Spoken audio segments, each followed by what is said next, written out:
los relatos que nos hablan sobre el nacimiento de Jesús hay una constante. Y esta constante es que cuando el mensajero o el ángel va a dar un anuncio, inicia diciendo no temas. Ahora, este no temas no es solamente porque pues obviamente si alguien se te aparece de repente, te vas a sacar de onda. O sea, este no temas va más allá de la sorpresa que te puede ver escuchar a alguien decirte algo así nada más de repente. Este no temas va completamente relacionado a la realidad que estaban experimentando cada una de las personas a las que se les va a dar el mensaje o esta por primera vez buena noticia de que el Salvador va a nacer. Y en estas semanas que hemos estado viendo, hemos estado recordando cómo en las distintas circunstancias, distintas con sus propias complicaciones, el mensaje es el mismo: puedes confiar. Porque lo opuesto del temor no es ser valiente. Lo opuesto del temor es confiar, tener confianza. Confío que aún en medio de lo que me da miedo, puedo avanzar. ¿Sabes? Y eso es lo que Dios nos invita constantemente a recordar, que podemos confiar en Él, que podemos confiar que lo mejor está por venir, aunque hoy no lo veamos, que podemos confiar que somos amados, aunque tal vez hoy no me siento amado, que puedo confiar que soy capaz, aunque alrededor voces me digan que no puedo, porque al final de cuentas, Dios, que no solamente creó a la humanidad, sino que nos puso su imagen.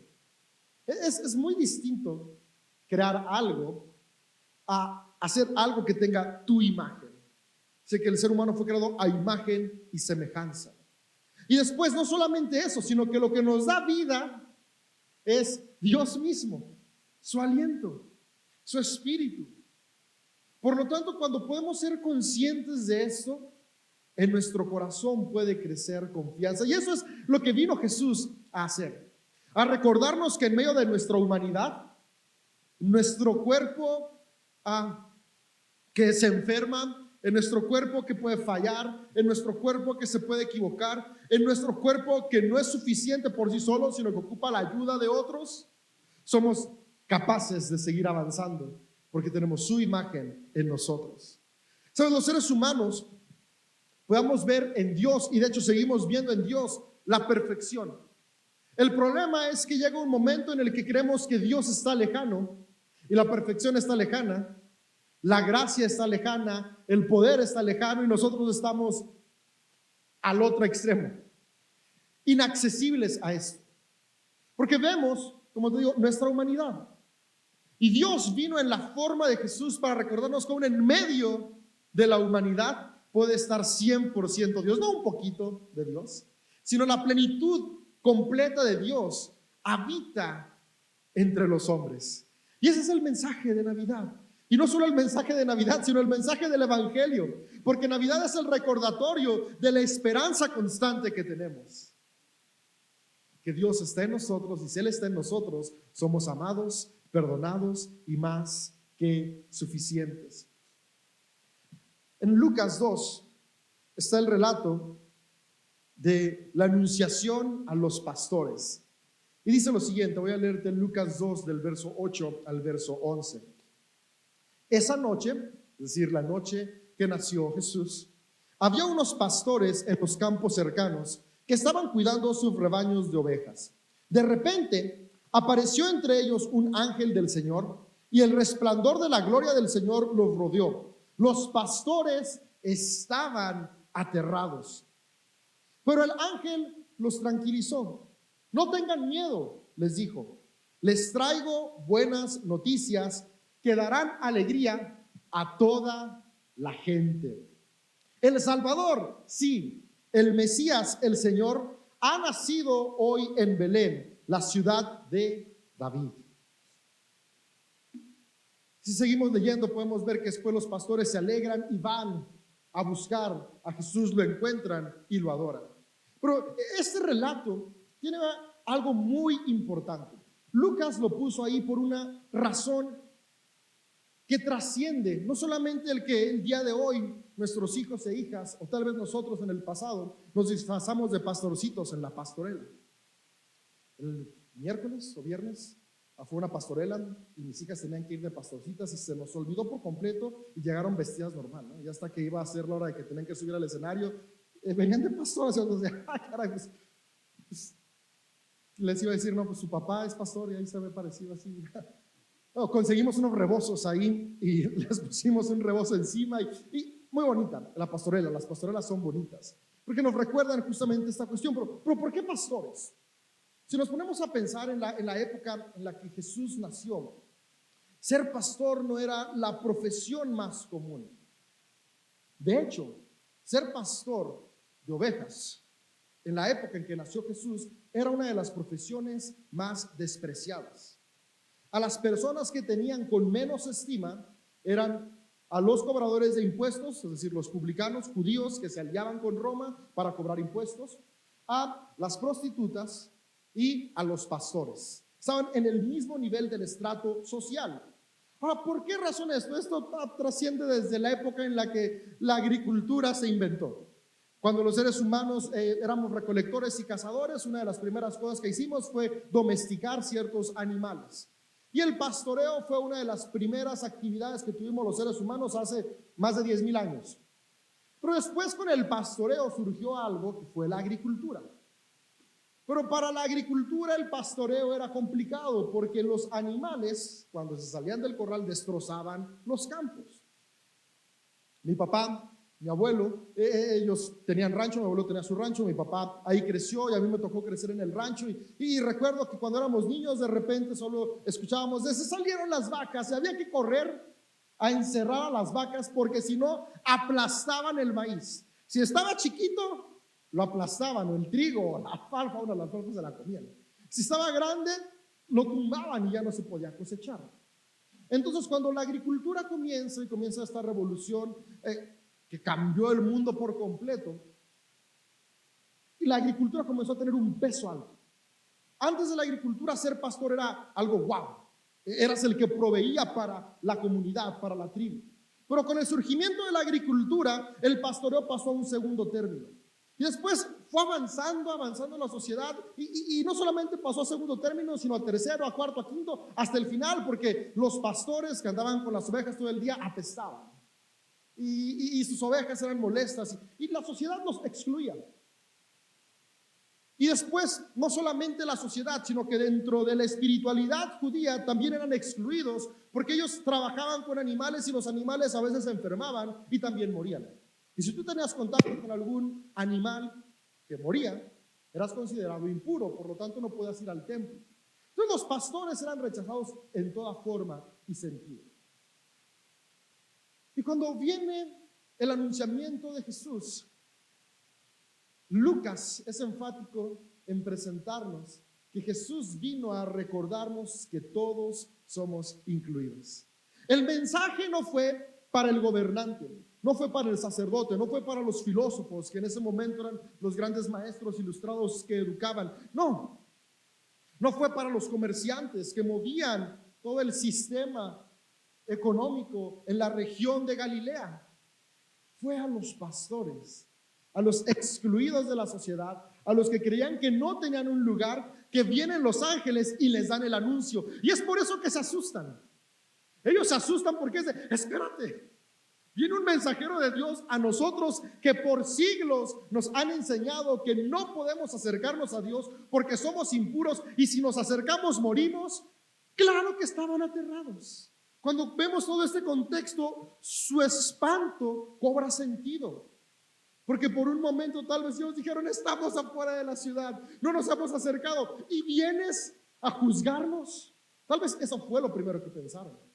Si por milenios nos han dicho que somos impuros, que somos excluidos, que no somos suficientes y se nos aparece Dios, seguro viene para aniquilarnos, viene para juzgarnos, viene para castigarnos. Y esto me hace pensar mucho en nuestros días. ¿Cuántas veces cuando pensamos en acercarnos a Dios, en lugar de acercarnos con confianza, con expectativa, con esperanza, lo que hay en nuestro corazón es miedo porque me va a castigar, porque me va a juzgar, porque va a darse cuenta seguramente de todo eso que es escondido y me va a mandar una maldición, o me va a hacer que me pase un accidente, o me van a suceder cosas malas. Y empezamos a tener miedo. Y tenemos miedo de conectar con Él, de acercarnos con Él.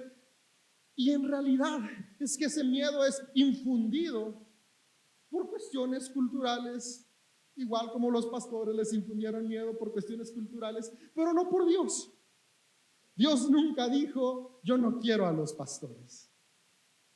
La cultura dijo, yo no quiero a los pastores. Dios nunca ha dicho, yo no quiero a los seres humanos imperfectos. Yo no quiero a los seres humanos que escuchan reggaetón. Yo no quiero a los seres humanos que escuchan bachatas. Yo no quiero a los seres humanos que les gusta mojar las galletas en coca. Lo he visto. Yo no quiero a los seres humanos que le ponen mayonesa a las palomitas en el cine.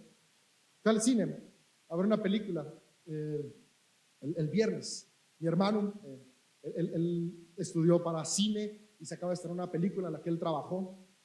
Y fuimos a verla y estábamos en la fila para ponerle salsa a las palomitas y estaba delante de mí una pareja, ¿no? Pusieron mayonesa como si fueran dorielotes, ¿no? Así que le echan, yo como, hasta ellos, Dios los ama. Culturalmente puedo yo decir no, pero Dios dice sí. Y es que nosotros podemos crear nuestros juicios de acuerdo a nuestra perspectiva. Y sabes, lo triste no es que solamente creamos juicios sobre otros, sino que creamos juicios sobre nosotros mismos. Y nos comenzamos a descalificar. Y cuando nos descalificamos, comenzamos a generar en nosotros una conciencia de no soy suficiente. Y afortunadamente o desafortunadamente, depende cuál sea nuestro pensamiento, nuestros pensamientos determinan la manera en la que experimentamos la vida. Y tal vez muchas de las cosas que experimentamos no son porque Dios nos las mandó, sino porque hemos permitido que se cree un sistema de creencias de insuficiencia, que es una mentira, que esto es lo peor. Porque en realidad eres más que suficiente, en realidad eres amado, en realidad eres aceptado, tal cual eres. Pero nuestro sistema de creencias nos ha llevado a creer que no. Y no me refiero únicamente a lo espiritual es muy importante porque ahí inicia todo, pero esto va trayendo un desenlace en todos los aspectos de nuestra vida: relaciones, autoestima, finanzas, trabajo, etc., etc. Y sabes, el mensaje de la buena noticia es que Jesús vino a salvarnos ¿de qué?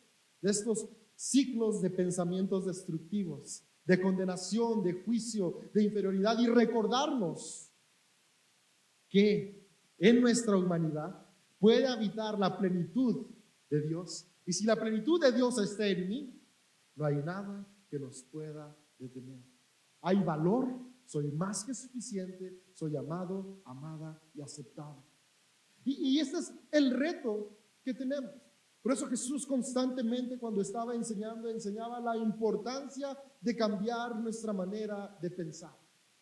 Sabes, generalmente cuando queremos que algo cambie, queremos irnos a cambiar la manera de vivir. Pero de nada sirve que yo cambie mi manera de vivir si no cambio mi manera de pensar.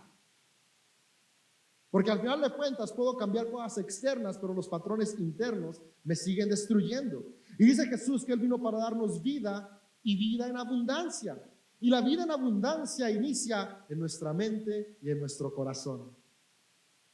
¿Sabes? Hoy es muy común, si abres TikTok o Instagram, encontrar videos que hablan de la ley de la atracción, y es que si lo deseas, lo obtienes. Y no es como chascar los dedos. Es esta enseñanza milenial que Dios ha presentado a la humanidad a través de sus profetas y que encarnó a través de Jesús, para recordarnos que sí importa lo que pensamos y lo que creemos. Porque lo que pienso de mí y lo que pienso de Dios determina cómo actúo. Y Jesús vino a recordarnos que podemos pensar y sabernos amados, capaces, suficientes, más que vencedores, perdonados. Lo primero que los pastores sentían era esto: no se sentían merecedores. ¿Alguna vez tú te has sentido no merecedor del amor de Dios? ¿No merecedor de alguna cosa buena que te pasó? O sea, te ganaste un premio y es como de no me lo merezco, y no lo disfrutas solo por culpa, rencor o sentimientos de autosuficiencia. O te dan un ascenso en el trabajo y tal vez el primer día estás feliz, pero después estás dudando de, ¿por qué me lo dieron? ¿Realmente me lo merecía? ¿No me lo merecía? Y después eso genera miedo, porque como creo que no me lo merezco, seguramente me lo van a quitar. Y empiezo a estar alerta de mis compañeros de trabajo. Y empiezo a generarme historias de, ¿hizo eso? Porque quiere que me quiten el puesto que me acaban de dar. Y hizo esto otro porque, no, seguramente ya están tramando entre todos los de aquella bolita. ¿Cómo me van a tirar de este puesto? ¿Por qué? Porque siento que no lo merezco. Y como siento que no lo merezco, creo que los demás piensan lo mismo. Y empiezo a generar historias que no me dejan disfrutar lo que Dios ya me dio. Entonces, el sentimiento de no merezco no es suficiente. Es un sentimiento que Dios viene a cambiar al recordarnos que somos más que suficientes. ¿Sabes? Los pastores creían esto. Para ellos era, si para las personas no somos suficientes, si para el sacerdote no soy suficiente, con mayor razón para Dios somos nada suficientes. ¿Sabes la buena noticia de la Navidad? La buena noticia del Evangelio, que nunca cambia y que es constante. Puede que seamos insuficientes para quien nos rodea, pero para Dios siempre seremos más que suficientes. Siempre serás una persona, un hombre, una mujer más que suficiente ante los ojos de Dios, porque no se trata de lo que has hecho, sino de quién eres.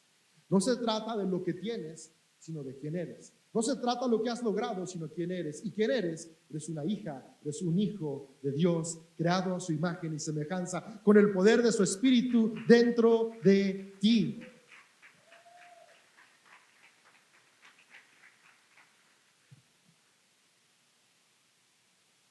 Otra mentira que tenían los pastores y que a veces también podemos llegarnos a creer es que somos incapaces. Y es que los pastores, al ser excluidos, también eran excluidos de la educación. Un pastor era de las personas con la menor cantidad de educación posible. Ahora, en el siglo I la educación era como en nuestros días. Hoy en día la mayoría de personas tienen acceso a la educación básica. La mayoría de personas podemos aprender a leer, escribir, estudiar, pero solamente basta con pensar en nuestros abuelos o bisabuelos. Y no era así. Imagínate, hace 2000 años más, tampoco. Pero ahora imagínate de los que menos sabían, los que todavía estaban más excluidos, eran ellos, los pastores. Por lo tanto, ellos creían que no tenían la capacidad de hacer otra cosa. Y esta es una gran mentira. En ocasiones podemos llegar a pensar, así nací, así crecí y así me voy a morir. ¿No vez has pensado eso? Jesús vino a recordarnos que podemos transformarnos. Una de las cuestiones que a mí me encantan de los evangelios son estos aspectos que están detrás de la historia. Y muy fácil Jesús pudo haber ido y elegido a hombres y mujeres que ya estaban involucrados en aspectos espirituales, porque su misión era una misión espiritual. En la época de Jesús, como en nuestros días, había escuelas que preparaban a hombres para poder ser maestros espirituales, líderes espirituales. Él pudo haber ido ahí a elegir a sus seguidores. Sin embargo, no fue ahí a elegir a sus seguidores, porque la importancia de la venida de Jesús es recordarnos a todos el potencial que hay en nosotros. Y si hubiera venido a elegir únicamente a aquellas personas ya preparadas, pensaríamos, Dios solo escoge a unos cuantos. Ahora, a los preparados Dios también los usa. No estoy diciendo que es malo prepararse. Estoy diciendo que dentro de las historias de la Navidad hay información importante que nos recuerda nuestro potencial y valor. Sin embargo, Jesús fue y eligió a personas con distintas formas de vida. Eligió un cobrador de impuestos, eligió a 7 pescadores, eligió a hombres que hacían distintas actividades. Y en esto podemos ver algo. Lo primero es que no importa mi trasfondo, puedo ser usado por Dios. Así que cada uno de los que están aquí podemos ser usados por Dios para traer transformación en nuestra familia, en nuestra escuela, en nuestro trabajo, en nuestra ciudad. Pues la segunda cosa es, podemos cambiar.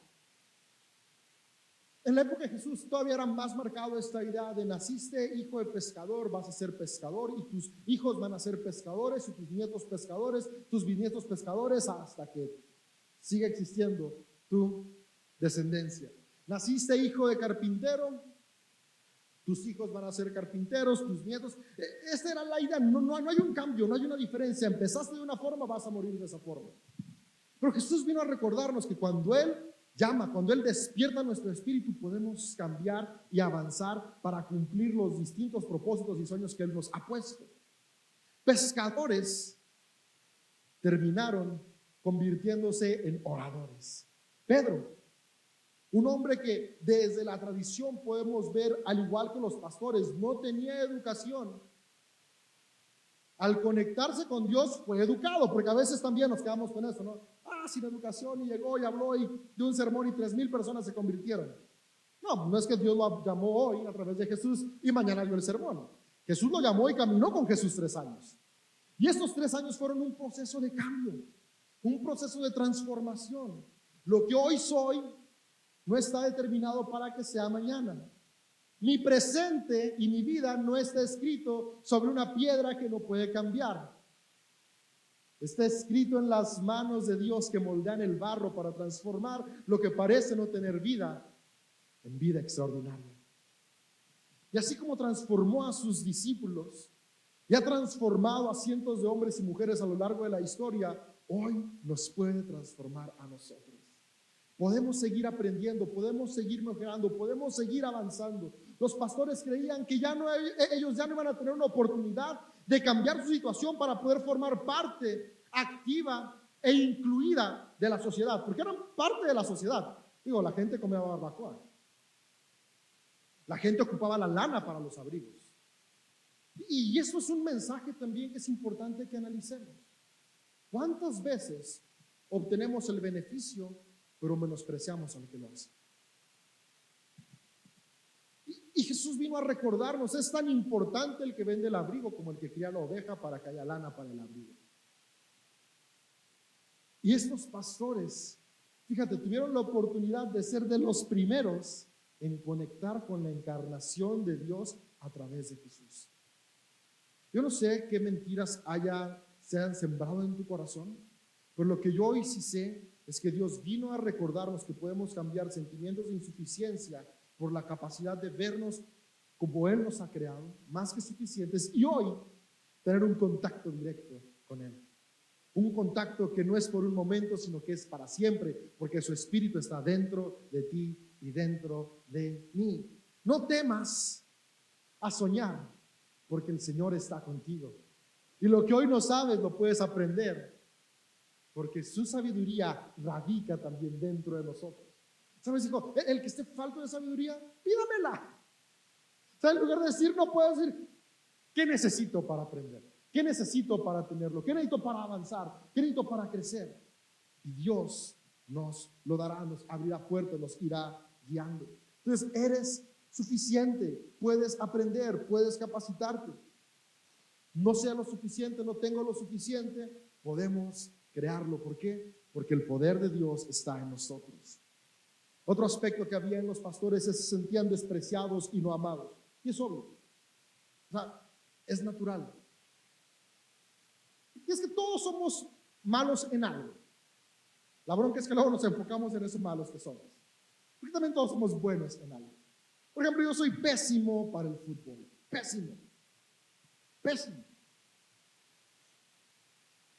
Y en la escuela era horrible, porque en recreo siempre, cuando eran las retas, yo era el que pues, ni de aguador me quería. Y era como de, siempre empezaba, ¿no? Siempre está el que se cree, voy a decir nombres hoy, el que se cree Messi y el que se cree Ronaldo. Y empiezan a elegir, ¿no? Y tú. Pues obviamente todos esperábamos ser el primero en el que te eligieran. Pues ya ibas viendo, ¿no? De, ya se quedaron todos, quedan 3, tal vez sigo yo. Quedan 2, tal vez sigo yo. Es más, le decían al perro tú y a mí todavía no me incluían. Yo, ¿qué? Y se siente raro, ¿no? Después venían los exámenes y por algo se me daban las matemáticas. Y yo era, vente, no, ahora yo no. Le hablaba al perro para que se sentara a mi lado y pasara el examen al perro, nada más.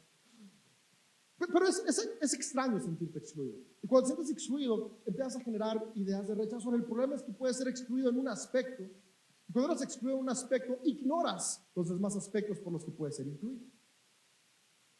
Ahora, la cuestión es que esto va generando sentimientos de baja autoestima, y baja autoestima es la incapacidad de podernos amar. Y si no me puedo amar, no puedo amar a otros. Y después también aquí vienen varios problemas, ¿no? Tal vez vamos creciendo, comenzamos a formar relaciones de amistad y tenemos fricciones, tratamos de generar relaciones interpersonales de pareja y hay fricciones y tal vez la respuesta estaba en necesito aprenderme a amar primero a mí. Y para aprenderme a amar tengo que comenzar con soltar lo que otros han dicho de mí y abrazar lo que Dios dice de mí. Y si Dios me ama tal cual soy, puedo comenzar este proceso de sanidad, de amarme tal cual soy. Porque tal vez las personas a mi alrededor me han dicho mentiras porque no soy como ellos esperaban que fuera. Y esto comienza a generar en nosotros la necesidad de creer que para poder ser aceptado por Dios, tengo que ser como Él espera que sea. Y luego nos generamos ideas de qué es lo que Dios espera. Y ahí empezamos a hacer un montón de reglas imposibles de ser cumplidas. Y como son imposibles de ser cumplidas porque son montones, vivimos frustrados y con miedo. Hubo una encuesta que hicieron para todas las denominaciones del cristianismo que existen: católicos, ortodoxos, protestantes, luteranos. Esta fue una encuesta ecuménica de los distintos concilios cristianos, donde estaban buscando cuál era el temor más grande de los creyentes en Jesús. ¿Y sabes cuál es el temor más grande de un creyente en Jesús? Irse al infierno. Cuando preguntaban, ¿por qué haces lo que haces? ¿Cuál es tu principal motivación para ir a la iglesia? Tu principal motivación para orar, tu principal motivación para leer la Biblia. No irme al infierno. Y el estudio que resultó fue la principal motivación es el temor. Qué paradójico que para seguir a aquel que vino a decirnos no temas, lo que más nos mueve es el temor. ¿Y sabes por qué es esto? Por sistemas que los humanos creamos para creer que tenemos que ganarnos el amor de Dios. Cuando Dios vino en la forma de Jesús para recordarnos que no hay nada que tengamos que hacer más que aceptarlo. Y aquí entra algo que me encanta que escribió Pablo, el apóstol, en una carta que le redactó a la iglesia que estaba en Roma. Y mira lo que le escribió Pablo a la iglesia en Roma y que es el corazón de Dios para cada uno de nosotros también. Dice Romanos 3, el verso 20 al 22. Pues nadie llegará jamás a ser justo ante Dios por hacer lo que la ley manda. Aquí algo muy importante. Pablo no está diciendo que debemos de vivir sin ley. Y tampoco se trata de anarquía. La anarquía nos lleva a una desestabilización social. Pero lo que está diciendo es que seguir la ley no nos vuelve justos. Dice, la ley sencillamente nos muestra lo pecadores que somos. Pero ahora, tal como se prometió tiempo antes en los escritos de Moisés y de los profetas, Dios nos ha mostrado cómo podemos ser justos ante Él sin cumplir con las exigencias de la ley. Dios nos hace justos a sus ojos cuando ponemos nuestra fe en Jesucristo. Y eso es verdad para todo el que cree, sea quien fuere. Y en ese sea quien fuere, estamos incluidos cada uno de nosotros aquí. Está incluida cada persona fuera de nuestra ciudad. Está incluido cada familiar, cada amigo, cada amiga.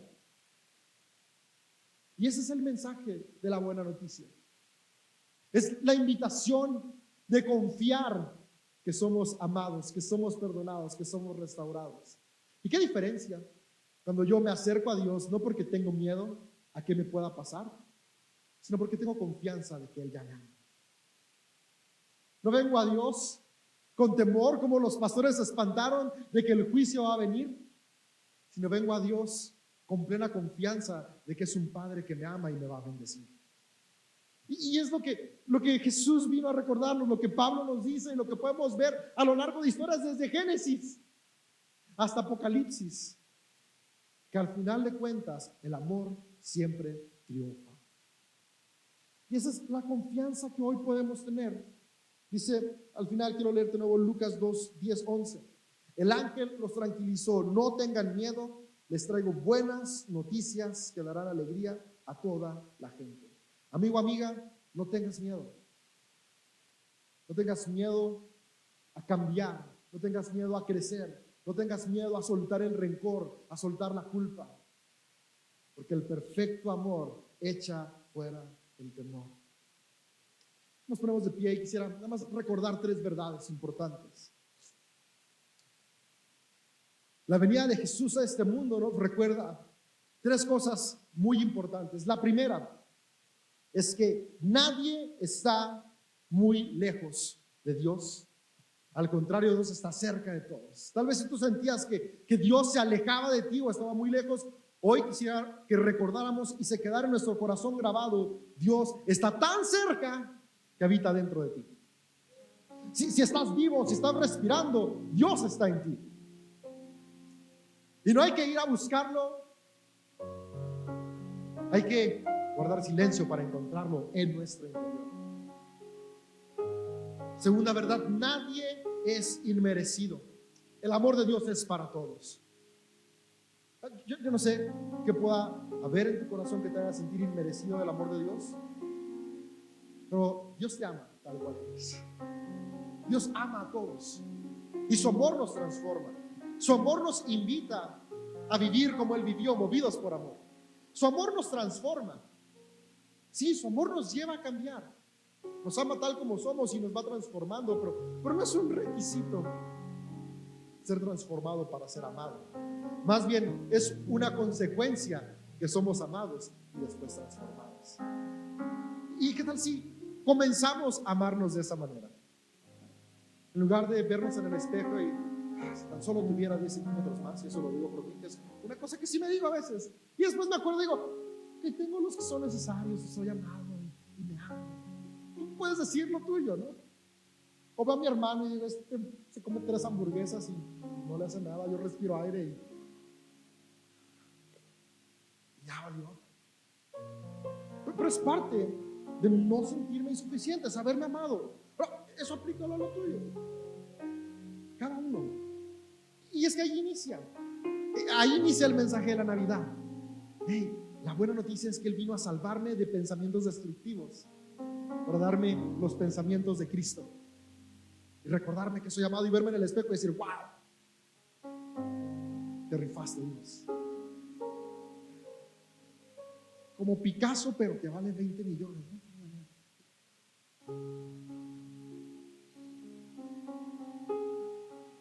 Y por último no existe un solo pecado que sea más grande que la gracia de Dios. No existe. Es imposible, porque la gracia de Dios cubre multitud de pecados. Ahora, Pablo dijo en un momento en sus cartas, cuando explicaba, esto no quiere decir que nos vamos a soltar al libertinaje. Significa que podemos vivir en libertad, y la libertad es que no vivo ni atado a hábitos destructivos, pero tampoco vivo atado a sentimientos de culpa. No vivo atado a hábitos que me destruyen, de la misma manera que no vivo atado a reglas o sistemas que hemos desarrollado para creer que es lo que nos acerca a Dios y al final de cuentas nos termina esclavizando. Sino que la gracia me recuerda que puedo abrazar mi individualidad, disfrutar la vida, disfrutar a los que me rodean, mientras permito que todas mis acciones, lo que las mueva, sea el amor. Así que esta Navidad, en esta temporada, podamos, al igual que los pastores, recibir con gran gozo y alegría este mensaje de que el Salvador ha venido, de que somos amados, incluidos y aceptados.